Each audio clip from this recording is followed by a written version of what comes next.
നമ്മുടെ ഇപ്പം മൈക്രോസ്കോപ്പ് വാങ്ങിയിട്ടുണ്ടാവും എല്ലാവരും. ഈ മൈക്രോസ്കോപ്പിൽ ക്യാമറ ഉണ്ടാവണം. പിന്നെ ചിലപ്പോൾ ഈ മോണിറ്ററൊക്കെ പെട്ടെന്ന് കണക്ട് ചെയ്യാനുള്ള താമസമൊക്കെ വരുമ്പം നമുക്ക് ഈസി ആയിട്ട് മൊബൈൽ ഫോണിൽ കണക്ട് ചെയ്യാൻ പറ്റും. അതെങ്ങനെയാണെന്ന് വെച്ച് കഴിഞ്ഞാൽ ഇതുകൊണ്ടോ, നമ്മളിപ്പം മൈക്രോസ്കോപ്പിൽ നിന്നാണ് കണക്ഷനാണ് കൊടുത്തിരിക്കുന്നത്. ഇതുകൊണ്ടോ, അതേ സെയിം വ്യൂ ആണ് നമുക്കിവിടെ. IC-യുടെ നമ്പർ നമുക്ക് ഇവിടെ നിന്ന് കിട്ടും. അതുപോലെ തന്നെ ഇതിൽ ക്ലിക്ക് ചെയ്ത് കഴിഞ്ഞാൽ നമുക്ക് വീഡിയോ എടുക്കാം, വീഡിയോ റെക്കോർഡ് ചെയ്യാം, വീഡിയോ റെക്കോർഡ് ചെയ്യാൻ പറ്റും, അതായത് ക്ലിക്ക് ചെയ്യാൻ പറ്റും.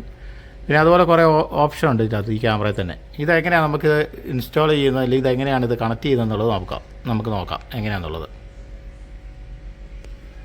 പറഞ്ഞാൽ ഒരു OTG കേബിളാണ്. ഒന്നെങ്കിൽ കേബിൾ എടുക്കുക, ഇല്ലെങ്കിൽ മറ്റേ കണക്ടറായിട്ട് ഇത്രയും നീളത്തിലുള്ള കണക്ടർ കിട്ടും, അതെടുക്കുക. പിന്നെ നമുക്ക് വേണ്ടതെന്ന് പറഞ്ഞാൽ ക്യാമറയെ കണക്ട് ചെയ്യുന്നതുകൊണ്ട് പ്രിൻ്ററിലൊക്കെ കണക്ട് ചെയ്യുന്ന മോഡൽ USB, നമ്മൾ സാധാരണ ലാപ്ടോപ്പിലേക്ക് കൊടുക്കുന്ന കണക്ഷനില്ലേ, അതിൻ്റെ സെയിം USB കേബിൾ.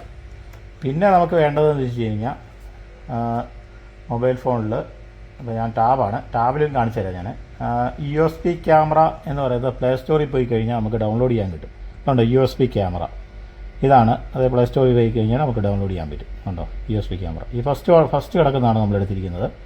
പിന്നെ എന്താണെന്ന് വെച്ച് കഴിഞ്ഞാൽ നമ്മളിത് കേബിൾ കണക്ട് ചെയ്യുന്നതിൻ്റെ കൂടെ തന്നെ ഇതിൻ്റെ OTG സെറ്റിങ്സിൽ പോയിട്ട് OTG എനേബിൾ ചെയ്യണം. അത് സാംസങ്ങിന് എനേബിൾ ചെയ്യേണ്ട കാര്യമില്ല, ഇതെൻ്റെ സാംസങ് ടാബാണ്. പിന്നെ ചില MIയുടെ സെറ്റ്, ഒപ്പോയുടെ ഒക്കെ സെറ്റിൻ്റെ അത് OTG എനേബിൾ ചെയ്യേണ്ട ആവശ്യം വരും. അതങ്ങനെയാണെന്ന് വെച്ച് കഴിഞ്ഞാൽ എനേബിൾ ചെയ്താൽ മതി. ഈ കേബിള് നമ്മൾ ഫസ്റ്റ് ക്യാമറയിലേക്ക് കണക്ട് ചെയ്യുന്നു. കണക്ട് ചെയ്ത് കഴിയുമ്പോൾ മറ്റേ എൻഡ് നമ്മൾ നേരെ ഉണ്ടോ OTG, അതായത് C ടൈപ്പ് OTG ആണ് ഞാൻ എടുത്തിരിക്കുന്നത്. V8 OTG ആണെങ്കിലും പറ്റും. പിന്നെ ഇതിൻ്റെ പ്രത്യേകിച്ച് പവർ സപ്ലൈകളോ അങ്ങനെയുള്ള കാര്യങ്ങളോ ഒന്നും വേണ്ട. പിന്നെ ഞാൻ ലോക്ക് അടിക്കുന്നു, നേരെ കണക്ട് ചെയ്ത് കഴിഞ്ഞാൽ നമ്മൾ ഇൻസ്റ്റാൾ ചെയ്ത ആപ്ലിക്കേഷൻ ഓപ്പൺ ചെയ്യുന്നു. ഓക്കെ കൊടുക്കുന്നു. നമുക്കിങ്ങനെ അലോ ചെയ്യാൻ വരും ആപ്ലിക്കേഷൻ. അലോ ചെയ്ത് കഴിയുമ്പോൾ ഇങ്ങനെ വരും. ഇത് റൊട്ടേഷൻ മോഡ് ഞാൻ ഓഫാണ്, അത് ഓൺ ചെയ്യാം. റൊട്ടേഷൻ ഇത് ഡബിൾ ടാപ്പ് ചെയ്ത് കഴിഞ്ഞാൽ ഫുൾ ഇതിൽ വരും. ഇതിപ്പം നെറ്റ് ഓൺ ആയതുകൊണ്ടാണ് ഈ അഡ്വർടൈസ്മെൻറ്റ് കയറി വരുന്നത്. അത് വേണമെങ്കിൽ നമുക്ക് ഓഫ് ചെയ്യാം. നെറ്റ് ഓഫ് ചെയ്തിട്ട് എടുത്തു കഴിഞ്ഞ് കഴിഞ്ഞാൽ അത് കയറി വരില്ല. ഒന്ന് ക്ലോസ് ചെയ്ത് എടുക്കേണ്ടി വരും. അത് ഞാനിപ്പോൾ കാണിച്ചു തരാം എങ്ങനെ ബാക്കിയുള്ളത് എങ്ങനെയാണെന്നുള്ളത്. അപ്പോൾ അത് നമ്മളിപ്പോൾ ഒന്ന് ആപ്ലിക്കേഷൻ ക്ലോസ് ചെയ്തിട്ട് ഓൺ ചെയ്യുവാണെങ്കിൽ അഡ്വർടൈസ്മെൻറ്റ് വരത്തില്ല. ഒന്നും കൂടെ ചെയ്യാം.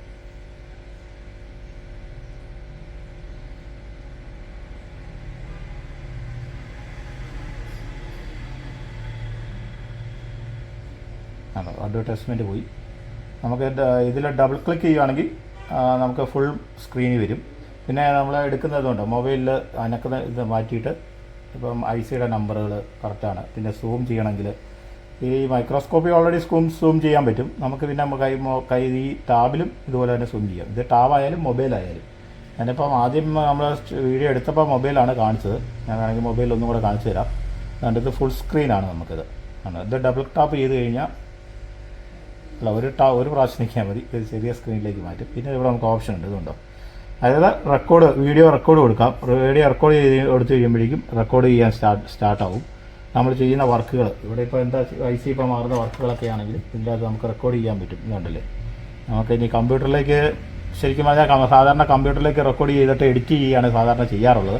ഇതിപ്പോൾ നമുക്ക് നേരെ ടാബിലേക്ക് VN പ്ലെയറിലേക്ക് നേരെ ഇമ്പോർട്ട് ചെയ്തിട്ട് നമുക്ക് എഡിറ്റ് ചെയ്യാൻ പറ്റും. അതുപോലെ തന്നെ സ്റ്റോപ്പ് എടുത്തു കഴിഞ്ഞാൽ സ്റ്റോപ്പാണ്. ഇത് ഗാലറി പോയി സേവ് ആവും നമ്മുടെ ഫയൽ മാനേജറിൽ. പിന്നെ സ്ക്രീൻഷോട്ട് എടുക്കാം, അത് ഇതിൻ്റെ വ്യൂസ് ഷോട്ട് എടുക്കാം വേണമെങ്കിൽ. പിന്നെ IP ക്യാമറ സേവർ വേറെ ഇതുമായിട്ട് കണക്ട് ചെയ്യാൻ വേണ്ടിയുള്ള ഓപ്ഷനാണ്. ഞാൻ അതിലേക്ക് പോകുന്നില്ല. പിന്നെ ഇവിടെ സൈഡൊക്കെ നോക്കിക്കഴിഞ്ഞാൽ ഒരുപാട് ഓപ്ഷൻസ് ഉണ്ട് ഇതിനകത്ത്. വീഡിയോ ക്ലിപ്പ്, വീഡിയോ റൊട്ടേറ്റ്, ഒരുപാട് ഓപ്ഷൻസുകളുണ്ട്. അതൊന്നും ഞാൻ പറഞ്ഞില്ല, നിങ്ങളത് എടുത്തിട്ട് എങ്ങനെയാണെന്ന് വെച്ചാൽ നോക്കിയാൽ മതി. ഇതാണ് സിമ്പിളായിട്ട് എഡിറ്റ് ചെയ്യാൻ പറ്റുന്ന ഒരു മൊബൈലിലും ടാബിലും കണക്ട് ചെയ്യാൻ പറ്റുന്ന ഒരു രീതിയാണ് ഇപ്പോൾ കാണിച്ചിരിക്കുന്നത്. പിന്നെ നമ്മുടെ ചാനലിൽ ഒരു പുതിയ വീഡിയോസുകൾ, അതായത് സർവീസിങ്ങിൻ്റെ വീഡിയോസുകൾ, പിന്നെ നമ്മുടെ ഒരു ചെറിയ ഇൻസ്റ്റിറ്റ്യൂട്ടാണിത്. ഇപ്പോൾ പിള്ളേരില്ല, ഇന്ന് ക്ലാസ് കഴിഞ്ഞു. ഇനി ഇതുപോലെ പുതിയ വീഡിയോകൾ പഠിക്കാനുള്ള വീഡിയോകളൊക്കെ നമ്മൾ അപ്ലോഡ് ചെയ്യുന്നുണ്ട്. നിങ്ങൾക്ക് താല്പര്യം ഉണ്ടെന്നുണ്ടെങ്കിൽ നമ്മുടെ പേജ് ഒന്ന് സബ്സ്ക്രൈബ് ചെയ്യുകയും പിന്നെ വീഡിയോ ഇഷ്ടപ്പെടുവാണെങ്കിൽ ഒന്ന് ലൈക്ക് ചെയ്യുകയും ചെയ്യേണ്ടതാണ്. മൊബൈലിൽ ഞാൻ കണക്ട് ചെയ്ത് കാണിച്ചു തരാം. മൊബൈലിൽ അങ്ങനെയാണ്. ഓക്കെ കൊടുത്തു കഴിഞ്ഞാൽ വീഡിയോ ഇങ്ങോട്ട് വരും. അതായത് ഇതിലും മൊബൈലിൽ അതുപോലെ തന്നെ സൂം ചെയ്യാം, ഫുൾ സ്ക്രീന്, പിന്നെ ഇതുണ്ടാവും, എല്ലാം അതുപോലെ തന്നെ.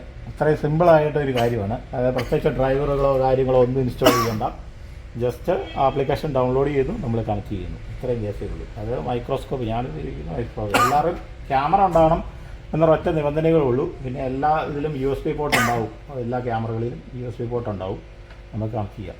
ഇത് നിങ്ങൾക്കെല്ലാം ഉപകാരപ്രദമായി എന്ന് ഞാൻ വിശ്വസിക്കുന്നു. ഇനി അടുത്ത വീഡിയോയുമായിട്ട് ഉടൻ തന്നെ വരുന്നതായിരിക്കും. അതെ.